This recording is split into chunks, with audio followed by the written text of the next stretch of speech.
چلیے معیز الحق صاحب پڑھیے. جی اعوذ باللہ بسم اللہ الرحمن الرحیم وَقَالُوا الْحَمْدُ لِلَّهِ الَّذِي صَدَقْنَا وَعْدَهُ وَأَرَثْنَا الْأَرْضَ نَتَّبَعُ مِنَ الْجَنَّةِ حَيْثُ نَشَاءُ دیکھیے فَنِعْمَ أَجْرُ صدقنا ہے اور رسنا ہے. جی صدقنا وَأَوْرَثَنَا. جی آپ نے پڑھا تھا. صدقنا ہاں ٹھیک ہے. جی جی ہاں ٹھیک ہے. وعدہ فَنِعْمَ أَجْرُ الْعَامِلِينَ وَتَرَى الْمَلَائِكَةَ حَافِّينَ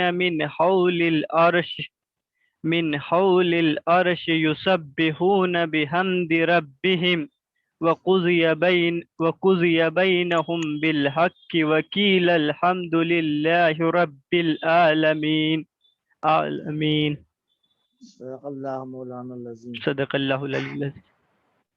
جی دیکھیے صدقنا اور صدقنا میں فرق کیا ہے؟ صدقنا مانے ہوگا کہ ہم نے پورا کیا، ہم سچے ہوئے. جی جی اور صدقنا مانے کیا ہوگا؟ اس نے جی پورا کیا ہم کو، اس نے ہم سے گویا سچا وعدہ کیا. اور رسنا ہے، اور رسانا کے معنی کیا ہے؟ اس نے وارث وارث بنایا. اور رسا اس نے وارث بنایا نہ جی ہم کو. اور رسنا پڑھ دیں گے تو متکلم کا صیغہ ہو جائے گا، متکلم کا جی صیغہ جی ہے نا، فرسٹ پرسن ہو جائے گا. اور رسنا کے معنی ہو جائیں گے ہم نے وارث بنایا، ہم نے وارث جی بنایا ہو جائے گا، مطلب الٹ جائے گا. جیسے آپ کھانے کے بعد سے دعا پڑھتے ہیں الحمدللہ الذی اطعمنا، شکر ہے جی اس اللہ کا جس نے ہم کو کھلایا. اطعام اس نے کھلایا نہ ہم کو. اطعمنا کو میم پر سکون دے دیں، جزم دے دیں اور اطعمنا کہہ دیں، جانتے ہیں مطلب کیا ہوگا؟ شکر ہے اس جی اللہ کا جس کو ہم نے کھلایا، جس کو ہم نے کھلایا ہو جائے گا. تو وہ فعلنا ہوتا ہے، لام پر سکون ہوتا ہے، فعلنا. یہ فرق پڑھنے میں بھی اور عبارت کو سمجھنے میں بھی ذہن میں رہنا چاہیے، ہے نا. جی اس نے ہمیں مارا، کیا ہوگی عربی؟ ضرب نا، نہ ضرب اس نے مارا نہ نہ ہم کو، نہ جی ہم کو. اسی کو ہم ضربنا کہتے ہیں تو کیا ہوگا؟ ہم نے ہم اس نے کو مارا، ہم نے مارا ہو جائے گا. اب آگے جی جو بھی مفعول ہو، ہم نے مارا. تو یہ جو ہے ذہن میں رکھیے، ہے نا. تو وہاں تک تو بات ہو گئی تھی، ہم لوگوں نے فادخلوها خالدین تک پڑھ لیا تھا. طبتم کا دو طرح کا ترجمہ تھا، دونوں سامنے آ گیا تھا. ایک ماضی میں دنیا میں تم اچھے رہے، شرک سے کفر سے بچے رہے، پاکیزہ رہے. اور دوسرا یہ کہ تم اچھے رہو، خوش رہو، شاد رہو نا. یہ گویا کہ ایک مبارکباد کا کلمہ ہے، فادخلوها خالدین. تو اس کے بعد سے یہ لوگ جنت میں ہیں. ظاہر ہے کہ دروازہ کھلا ہوا ہے اور داخل ہو جائیں گے. وقالوا الحمد للہ الذی صدقنا وعدہ. اب اس کے بعد دوزخ والے دوزخ میں چلے گئے اور جنت والے جنت میں آ گئے.